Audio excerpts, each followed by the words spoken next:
In the history of China, one woman achieved what no one thought possible: Wu Zetian. A young girl stepping into the dim light of the palace, dreams in her heart, fire in her eyes. Whispers of enemies lingered behind every wall, conspiracies hidden in every corner, yet she stood unwavering. She did not just learn power. She understood wisdom, courage, and the complexities of humanity. She knew that one day she would sit on the throne, and every letter of Chinese history would bear witness to her name. Every decision, every move, every smile, a strategy for a great empire.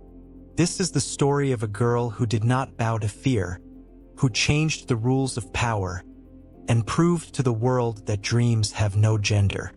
On a cold morning, February 17, 624 AD, in the remote county of Wenshui, Shanxi province, China, a girl was born who would one day shake the very foundations of the Chinese Empire. Her parents, Wu Shihua, a minor official, and Lady Yang, named her Wu Zetian.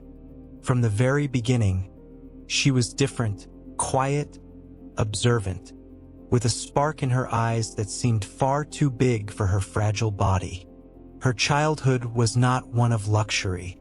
Discover the incredible story of Wu Zetian, the only female emperor in the history of China. She was born on February 17, 624 AD in Wenshui, Shanxi, and her journey from a young girl to stepping into the complex world of palace politics is truly inspiring.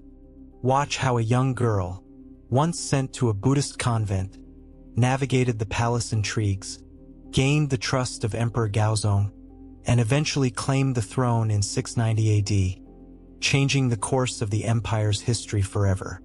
Her reforms, military strategies, and the legacy she left for future generations stand as a testament to her courage, intelligence, and extraordinary determination. We want to hear from you. Which part of Wu Zetian's life inspired you the most? Share your thoughts in the comments below. Don't forget to like, subscribe, and hit the notification bell so you never miss more incredible historical stories. Yu family, though respected, was not among the elite of the Tang Dynasty. Yet Wu Zetian's intelligence shone early. By the age of 6, she could read the classics, recite poetry, and understand lessons that even older children struggled to grasp.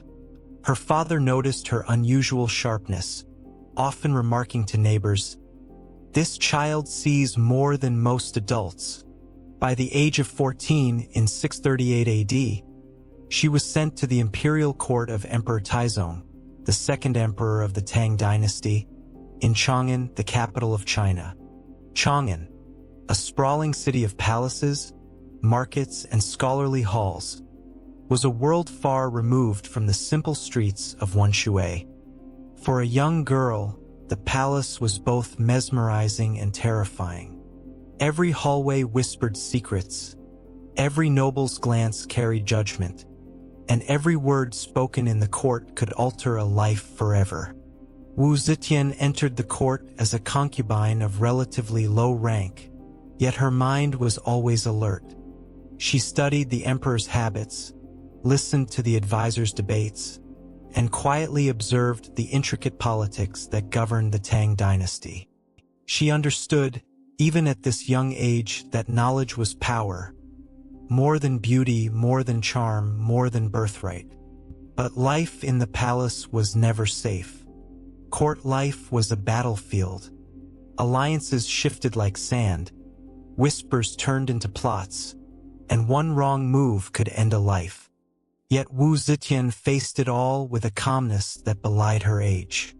She learned the art of patience. She learned to mask her ambitions behind a serene smile. And above all, she learned to read people, to sense fear, greed, and loyalty, sometimes before even they did. Tragedy touched her young life as well. In 640 AD, just 2 years into her palace life, her mother passed away. The pain was profound, But Wu Zetian's resolve only strengthened. She began to write poetry in secret, using words to process grief, sharpen her mind, and craft strategies for survival. Her verses, later discovered by scholars, reveal glimpses of a young girl already thinking like a ruler, one who saw the fragility of life and the fleeting nature of power. By the time she was 17, Wu Zetian had earned the attention of Emperor Gaozong himself. She was admired for her intelligence, her eloquence, and her ability to remain composed under pressure. But despite her talents, she knew her path to true power would not be through the emperor alone. Women in the Tang Dynasty could influence, charm, or advise, but ruling outright, that was unthinkable. The emperor, recognizing her potential but bound by tradition, sent her to a Buddhist convent in Gaozong's reign, a move designed to remove her from political influence while maintaining her within imperial reach. Some might have seen this as exile. Wu Zetian saw it as an opportunity. The quiet halls of the convent, the disciplined routines of Buddhist life, and the time for reflection allowed her to cultivate patience, resilience, and a deeper understanding of human nature. She studied Buddhist texts, memorized scriptures, and even began to understand how religion could be a tool to influence the empire. By 655 AD, after nearly 15 years of careful observation, learning, and strategic patience, Wu Zetian was summoned back to the palace. She returned not as a naive girl, but as a woman of calculated intellect and quiet power. Her eyes, once filled with wonder, now burned with ambition. She knew the path ahead was perilous, filled with jealous rivals, suspicious courtiers, and the ever-watchful gaze of history itself. In these early years, from 624 to 655 AD, Wu Zetian transformed from a gifted, observant child in Wenshui to a young woman ready to step into the dangerous currents of imperial politics in Chang'an. Every lesson she learned, every sorrow she endured, and every secret she observed became a stepping stone toward her destiny. She was no longer just Wu Zetian. She was a force quietly gathering strength, preparing to challenge centuries of tradition, and to etch her name in the annals of history as China's only female emperor. And so the stage was set. From the dim corridors of the palace to the quiet meditation halls of the convent, Wu Zetian's journey had begun. A journey that would test her courage, intelligence, and humanity in ways no one could yet imagine. By 655 AD, Wu Zetian returned to the palace of Chang'an, no longer a naive concubine but a woman of determination, intelligence, and quiet ambition. Emperor Gaozong, then ruling the Tang Dynasty, took notice of her presence once again. Wu Zetian was now in her early 30s, and the palace whispered with curiosity, envy, and suspicion. For a woman who had spent years in a Buddhist convent had returned with an aura of calm authority and a mind sharper than any court advisor. She quickly navigated the intricate web of the imperial court, understanding that power was never given freely. It had to be taken with precision and patience. She observed the emperor's ministers, learning their weaknesses and alliances. She noticed the fear in the eyes of Chancellor Zhang Sun Wuji and the ambition lurking in the demeanor of official Li Zhong. Every meeting, every bow, every word spoken in the court became a chess move in her grand strategy. In 657 AD, the palace was shaken by internal tensions. Empress Wang, Gaozong's wife, had grown suspicious of Wu Zetian's influence. She sought to sideline her, but Wu Zetian remained composed. Using intelligence and subtle persuasion, she slowly won the trust of key ministers and generals. She knew that patience was as powerful as force, and she wielded it like a sword hidden beneath a silk sleeve. Wu Zetian also leveraged religion as a tool for influence. She commissioned Buddhist texts, funded temples, and presented herself as a devout practitioner. By aligning herself with religious authority, she gained respect from monks and scholars across Chang'an, and quietly built a network of allies who would defend her when palace intrigues turned deadly. By 660 AD, Wu Zetian's influence over Emperor Gaozong had grown undeniable. Gaozong, now relying on her counsel for both domestic and military decisions, began to entrust her with responsibilities no other woman in history had held. She advised on appointments, reviewed tax policies, and even participated in military planning, a silent force reshaping the empire from behind the throne. But power attracted enemies. Court officials, jealous of her rising authority, plotted against her. Wu Zetian discovered a plot orchestrated by Chancellor Li Yuanhong to discredit her. In response, she executed a masterstroke of political strategy, exposing the conspiracy to Gaozong with irrefutable evidence while maintaining the appearance of humility and loyalty. The conspirators were removed, and Wu Zetian's position was solidified. In 662 AD, tragedy struck. Emperor Gaozong fell seriously ill in Chang'an, leaving the administration vulnerable. Wu Zetian stepped forward, not just as a supporter of the emperor, but as a ruler in all but name. She managed the empire's affairs, personally overseeing civil appointments, tax collection, and law enforcement. Reports from provinces like Jiangsu and Hunan reached her desk, and her judgments were swift, fair, and often ruthless when necessary. Her influence extended beyond governance. She cultivated loyalty among soldiers and generals, particularly General Shui Rengue, who admired her strategic mind and clarity of command. By winning the trust of the military, Wu Zetian secured a power base that would protect her against court conspiracies and ensure her authority could never be easily challenged. By 665 AD, whispers of her ambition could no longer be ignored. Wu Zetian's careful, calculated rise had transformed her from a concubine into the most influential figure in the Tang court. Ministers, generals, and even Emperor Gaozong acknowledged that she held the empire's pulse in her hands. Yet, despite her power, Wu Zetian remained outwardly composed, always masking her ambition behind a serene, almost innocent smile, a smile that concealed a mind capable of reshaping history. Every step she took in Chang'an was deliberate. Every word she spoke in court carried meaning, and every glance she cast could inspire fear or loyalty, depending on who received it.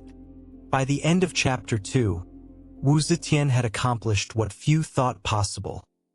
She had become the true power behind the Tang throne, a woman commanding respect, fear, and devotion in equal measure. The stage was now set for the ultimate transformation, the moment when Wu Zetian would no longer operate from behind the scenes but would claim the throne of China itself. By 690 AD, Wu Zetian had meticulously maneuvered through the dangerous currents of the Tang court in Chang'an, leaving no room for doubt about her authority.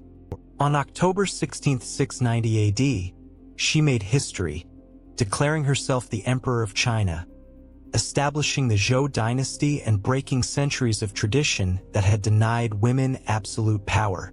The announcement sent shockwaves through the imperial capital. Scholars, ministers, generals, and citizens alike struggled to comprehend that a woman now held the supreme authority of the Middle Kingdom. Wu Zetian's ascent was neither accidental nor effortless. Over decades, she had carefully built alliances, quelled conspiracies, and cultivated loyalty among the army and civil officials. Prominent generals like Shui Rengue and ministers such as Di Renjie pledged their allegiance, ensuring that the foundation of her rule was unshakable.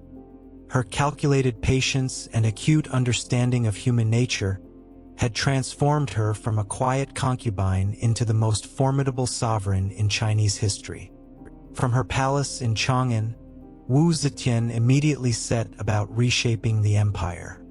She implemented a merit-based civil service system, allowing scholars from even minor provinces like Hunan and Sichuan to rise based on talent rather than birth.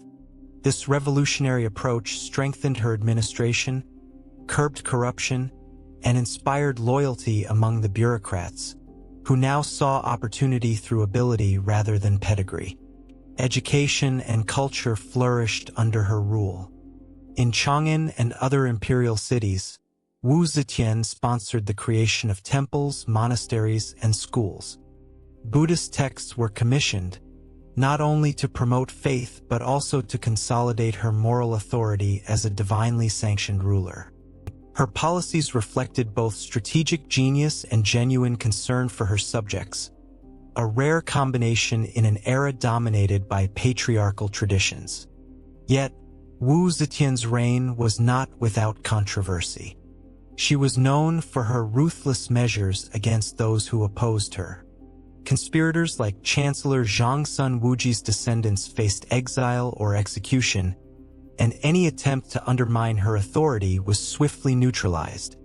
Some historians viewed these actions as tyranny, but they were also a testament to her unyielding determination to protect the empire she now ruled. Every decision, every punishment, and every reward was a carefully calculated step to maintain stability in a turbulent court.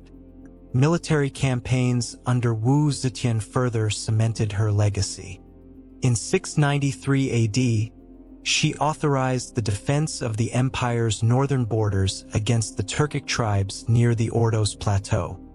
Her strategies, devised in collaboration with trusted generals, strengthened frontier defenses and demonstrated that her reign was as capable in warfare as it was in administration. Soldiers who once doubted a woman's authority now revered her strategic acumen and courage. Despite the pressures of governance, Wu Zetian also understood the power of symbolism. Portraits and inscriptions across Chang'an and Luoyang depicted her as both an earthly and divine figure, blending authority with reverence. She understood that a ruler's image could shape loyalty, fear, and devotion. Citizens whispered her name with awe. She was no longer just Wu Zetian. She had become the embodiment of imperial power itself. Her personal life, though shadowed by palace intrigues, also reflected the complexities of her reign. Wu Zetian managed the delicate balance between family, court, and state. She appointed her sons to key positions while ensuring that her authority remained unchallenged. Even in matters of succession, she maneuvered with precision, always prioritizing the stability of the empire over personal sentiment. By the time of her death on December 16, 705 AD in Luoyang, Wu Zetian had ruled China for 15 years as emperor, in addition to her decades of influence before taking the throne. Her legacy was extraordinary. She had transformed the Tang Dynasty, implemented reforms that shaped Chinese governance for centuries, and proven that a woman could wield absolute power in a world that had long denied it. Wu Zetian's life remains a testament to ambition, intelligence, resilience, and courage.